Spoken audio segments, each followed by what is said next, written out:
Olá, bem-vindos a mais uma exploração aprofundada aqui no nosso espaço. Hoje a gente vai mergulhar numa obra, olha, monumental. O terceiro volume da História da Literatura Ocidental de Otto Maria Carpels.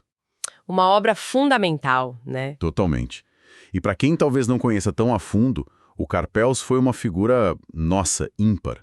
Austríaco, veio para o Brasil fugindo do nazismo e se tornou um intelectual gigante aqui, um erudito assim, de um fôlego impressionante. É verdade.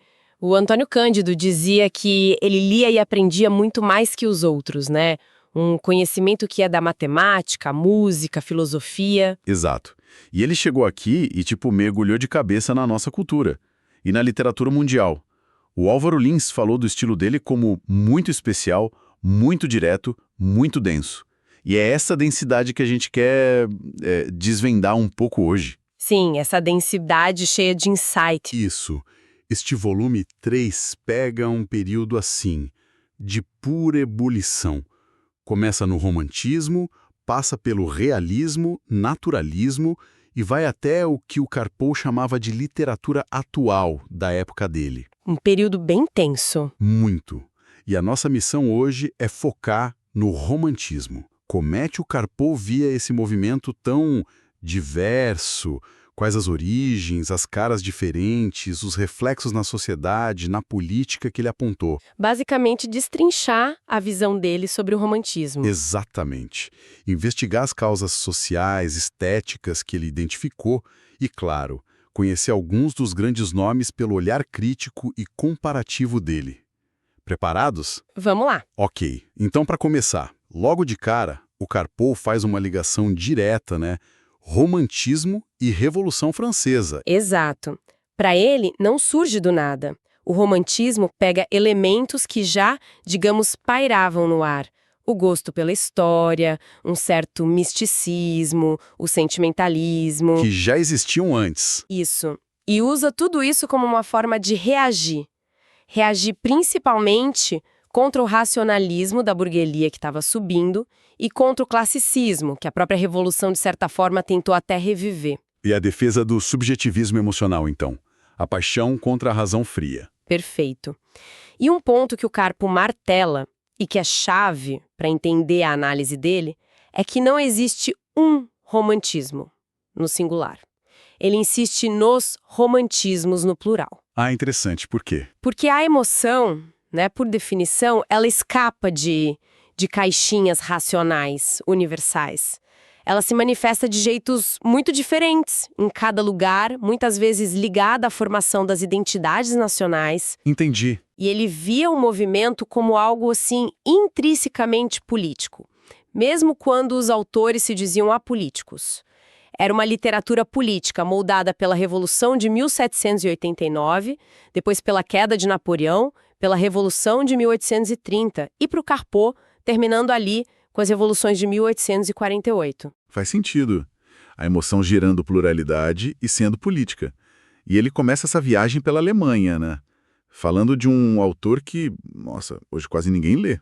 Jean Paul. Ah, Jean Paul, figuraça, idolatrado em vida, mas que o Carpel já meio que previa.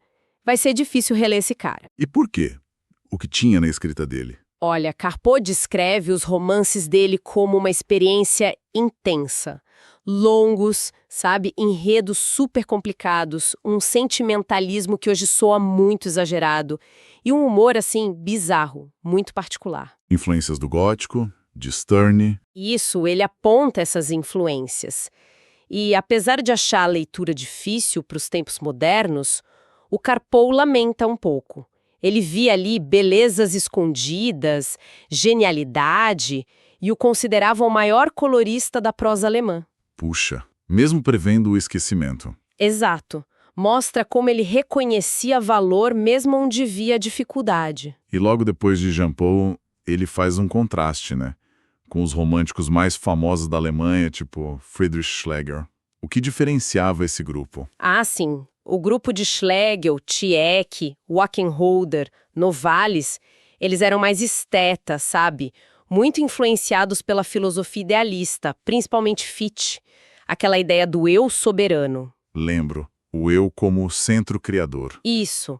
deu a eles uma sensação de poder criativo, assim, enorme. O Schlegel, por exemplo, falava numa poesia universal progressiva. Queria que a poesia invadisse a vida, misturasse gêneros, resgatasse a Idade Média. Que o iluminismo meio que desprezava, né? Exatamente. Resgata Dante, as literaturas da Espanha, de Portugal. Ele introduz conceitos-chave, o medievalismo, essa visão idealizada da Idade Média, e a ironia romântica. E essa ironia não era só fazer graça, certo? Tinha algo mais profundo. Com certeza, não era só o humor. A ironia romântica, para o Schlegel, era quase uma atitude filosófica. Era a consciência do artista sobre a própria criação, sabe? A capacidade de pairar acima dela, brincar com as formas, mostrar que a realidade é construída. E chocar o burguês também. E chocar o burguês, claro, a mentalidade pragmática da época. O Karpal até menciona o romance Lucinde, do Schlegel, que foi um escândalo ao defender o amor livre. Era um protesto, uma busca por intensidade. E dentro desse grupo tinham focos diferentes. Wackenroder, Tchek. Sim.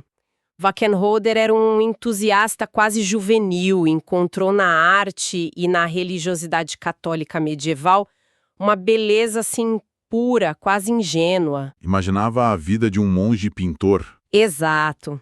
Já o Tchek, amigo dele, começou com comédias cheias de ironia, tipo Gato de Botas. Karpov diz que era quase pirandeliana. Imagina atores discutindo com o público no século XVIII. Que moderno. Muito. Depois ele seguiu uma linha mais medievalista, como Wackerroder, e foi super importante nas traduções de Shakespeare, Don Quixote. Ajudou a formar a língua literária alemã. E o Novalis. Karpov o chama de poeta da morte. Bem forte isso. Novalis é a face mística desse romantismo alemão. Influenciado por Herder, Schelling, ele tinha uma visão quase esotérica da vida, da morte. Se sentia um desterrado na Terra, mas via a morte como um retorno para casa, para o absoluto. E aquela proposta de voltar à Idade Média. Europa unida sobre a Igreja. Pois é. No ensaio A Cristandade ou Europa, Karpov faz questão de dizer: para Novalis não era só poesia, era uma proposta séria, política, espiritual, uma utopia bem reacionária, na visão de Karpov. Entendi. E para fechar essa parte alemã tem o Kleist. Karpov parece admirá-lo muito, né? Maior dramaturgo alemão, compara Shakespeare. Ah, sim, a admiração é clara. Ele vê Kleist como uma figura trágica, sabe? Em conflito constante com a rigidez da Prússia. As peças dele, O Cântaro Quebrado, O Príncipe de Homburg, exploram a falha humana, o mal-entendido, a ordem que leva ao desastre. E a ironia de Kleist não se encaixar em lugar nenhum. Exato. Nem os radicais o aceitavam, pelo pessimismo, nem os conservadores, pela crítica às instituições. A filosofia central que Karpov tira dele é essa: a fragilidade da organização deste mundo. Tudo muito precário, incerto. Bem diferente do idealismo do Schlegel, por exemplo. Nossa, que panorama da Alemanha! E como Karpov via essas ideias chegando na França e na Inglaterra. Países com tradições clássicas iluministas tão fortes. Na França, ele destaca principalmente duas figuras como pontes ou reações. Primeiro, Chateaubriand. Ah, o do Mal do Século? Esse mesmo. Karpov compara a Goethe, pela forma como ele construiu a própria vida como uma obra de arte, sabe? Cheio de pose, melancolia aristocrática. Foi ele quem popularizou esse sentimento de tédio, desajuste com o mundo, que marcou a geração pós-revolução. E a outra figura francesa? Madame de Staël. Uma mulher incrível, centro de salões literários, opositora de Napoleão. Karpov a vê como fundamental por ter aberto a França para as literaturas estrangeiras, especialmente a alemã, com o livro De l'Allemagne. Sobre a Alemanha. Isso. Mesmo que Karpov critique o livro por idealizar um pouco a Alemanha, ele reconhece o impacto enorme que teve. Mostrou aos franceses que existiam outras formas de pensar, de sentir. Ele também menciona o trabalho do Sismondi sobre as literaturas do sul da Europa. Ira na Inglaterra. A Revolução Francesa também deve ter causado um impacto gigante. Imenso! E gerou uma reação conservadora muito forte, liderada por Edmund Burke. Karpov dá muita importância a Burke.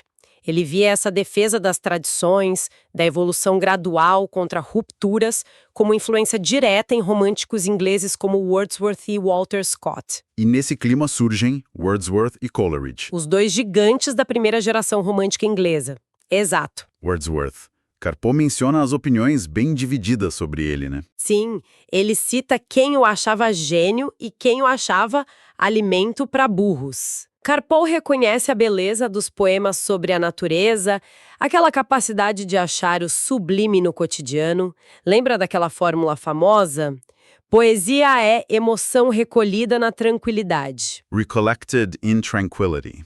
Sim. Mas ele também aponta o lado B, um certo prosaísmo, a dificuldade das obras longas. Para quem quer começar, Karpov sugere os sonetos. Ali ele viu o gênio. E Coleridge? Parece uma figura mais caótica. Coleridge é fascinante na análise do Karpov. Ele o vê como um mediador cultural, tradutor genial de Schiller, muito influenciado pela filosofia alemã, especialmente Schelling. Mas a vida dele foi complicada. Ópio. Sim, marcada pelo ópio, o que resultou numa obra meio fragmentada, mas genial. Kubla Khan, A Balada do Velho Marinheiro. São marcos. E Karpov valoriza demais as ideias dele na biografia literária, sabe? Aquela distinção entre imaginação e fantasia. Que influenciou a crítica moderna. Exato. Karpov o chama de disseminador de ideias, um Platão inglês. Falando em ideias que se espalham, Karpov tem um capítulo sobre os romantismos de evasão. O que seria isso? Fuga da realidade. Basicamente isso. Uma busca por outros tempos, outros lugares, para escapar do presente burguês, industrial, pós-revolucionário, que muitos achavam decepcionante. E o campeão de bilheteria dessa evasão foi Walter Scott. O inventor do romance histórico. Esse mesmo. Mas Karpov parece meio cético sobre o medievalismo dele, não? Sim, ele é crítico. Reconhece o sucesso, a influência, mas não compra muito a ideia de que Scott era um verdadeiro medievalista. Ele o vê mais como realista, influenciado pelo Burke. E aí vem uma sacada ótima do Karpov. Qual? Ele diz que o determinismo do Scott, como os personagens são moldados pelo ambiente histórico, social, na verdade, antecipa o naturalismo de Zola. Nossa. Por trás dos castelos, um olhar moderno. Exato, e Karpov nota com ironia como Scott foi o primeiro escritor a ficar rico escrevendo, né? Para essa nova classe média que adorava essas histórias. E essa moda pegou em outros lugares. Pegou muito, mas Karpov acha que a maioria das imitações foi superficial, só o pitoresco. Ele salva algumas exceções como Willibald Alexis na Alemanha ou Conscience na Bélgica, usando o gênero para afirmar a identidade flamenga. E além do passado europeu, a evasão foi para onde mais? O indianismo. Sim, foi outra rota de fuga. Buscar um passado idealizado fora da Europa. Karpov cita James Fenimore Cooper nos Estados Unidos. Balzac admirava, mas Karpov via como meio reacionário. E no Brasil? Alencar. Claro, José de Alencar, o Guarani, Iracema, as Minas de Prata. Karpov reconhece Alencar como um marco na criação de uma personalidade literária brasileira, mesmo o colocando nessa tendência de evasão romântica. E a evasão podia ficar mais sombria, né? O gótico, o fantástico. Com certeza. E aí a figura central para o Karpov é o alemão E.T.A. Hoffmann. Genial, mas com estilo lamentável. É o que Karpov diz, talvez pela pressa de produzir. Ele até o chama de iniciador da literatura industrializada, mas reconhece influência gigantesca em Gogol, Poe, Baudelaire.